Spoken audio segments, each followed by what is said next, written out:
பிரதீப் பற்றி நாங்க அப்படி சொல்லல. உள்ளே நடந்தது இதுதான். விஜய் டிவி, கமல் மீது பழியை போட்ட Nixon. Bigg Boss Tamil season 7 நிகழ்ச்சிக்கு பிறகு பிரதீப் முதல் முறையாக இன்டர்வியூ கொடுத்திருக்கிறார். அதில் பிக் பாஸ் நிகழ்ச்சிக்குள் நாங்கள் பிரதீப் மீது அவரால் பெண்களுக்கு பாதுகாப்பு இல்லை என்ற குற்றச்சாட்டை சொல்லவே இல்லை என்று நிக்சன் கூறியிருக்கிறார். அதோடு நிக்சன் பிரதீப் பற்றி நாங்கள் உரிமை குரல் தூக்கி சொன்ன காரணங்களுக்காக மட்டும் அவருக்கு ரெட் கார்டு கொடுக்கவில்லை. உள்ளே மேலும் சில செயல்கள் நடைபெற்றது. அதற்காகத்தான் ரெட் கார்டு கொடுக்கப்பட்டது.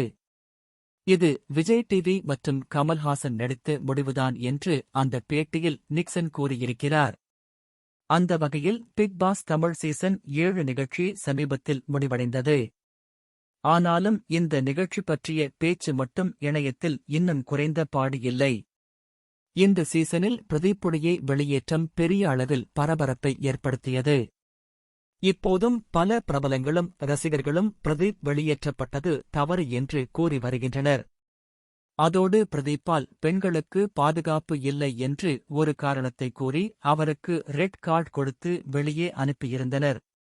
இதற்கு முக்கிய காரணமாக பிக்பாஸ் வீட்டிற்குள் இருந்த சிலர் பிரதீப்புக்கு எதிராக உரிமை குரல் தூக்கி பல குற்றச்சாட்டுகளை வைத்திருந்தனர்.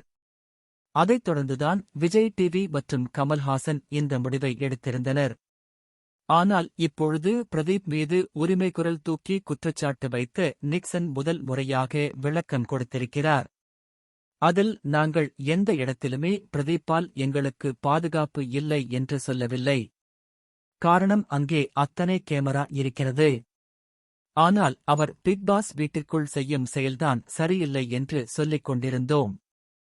உள்ளே இருந்த பல போட்டியாளர்கள் பிரதீப்புக்கு எதிராக உரிமை குரல் தூக்கிவிட்டு வெளியே வந்து பிரதீப் ரொம்ப நல்லவர் என்று பேசிக் கொண்டிருக்கிறார்கள். ஆனால் நான் அவர்களைப் போல மாற்றிப் பேசக்கூடிய ஆள் கிடையாது. அந்த மாதிரி மாற்றி பேசுறவங்களோடு ஒப்பிடும்போது அதற்கு பிரதீப் எவ்வளவோ மேல் என்று தோன்றுகிறது.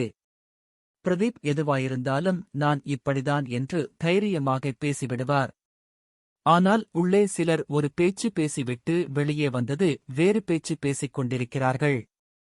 உள்ளே இருந்த விஷ்ணு கூட பிரதீப் தூங்காமல் பார்த்து கொண்டே இருப்பது எங்களுக்கு பயமாக இருக்கிறது என்று கமல் சார் முன்பு பேசியிருந்தார். ஆனால் வெளியே வந்து அவரே மாற்றி பேசுகிறார். அதுபோல நான் பிரதீப்புக்கு எதிராக உரிமை குரல் தூக்குவதற்கு காரணம் அவர்தான் என்ன தப்பு செய்தாலும் நான் இப்படித்தான் என்று அதையே சொல்லிக் கொண்டிருக்கிறாரே தவிர மாறுவேன் என்று அவர் சொல்லவே இல்லை. அதுபோல தான் கமல் சார் முன்பு கூட பாத்ரூம் கதவு திறந்து வைத்து போனது குறித்து கேள்வி கேட்டபோது சாரிடமும் நான் அப்படித்தான், அதனால் இங்கேயும் அப்படியே இருப்பேன் என்று பேசினார். அதனால் தான் கமல் சாருக்கும் கோபம் வந்திருக்கும் என்று நான் நினைக்கிறேன். அதனால்தான் உள்ளே போய் விஜய் டிவி தரப்பினர்களிடம் பேசி பிக் பாஸ் வீட்டிற்குள் என்ன நடந்தது என்பதை கேமராவில் பார்த்திருக்கிறார்.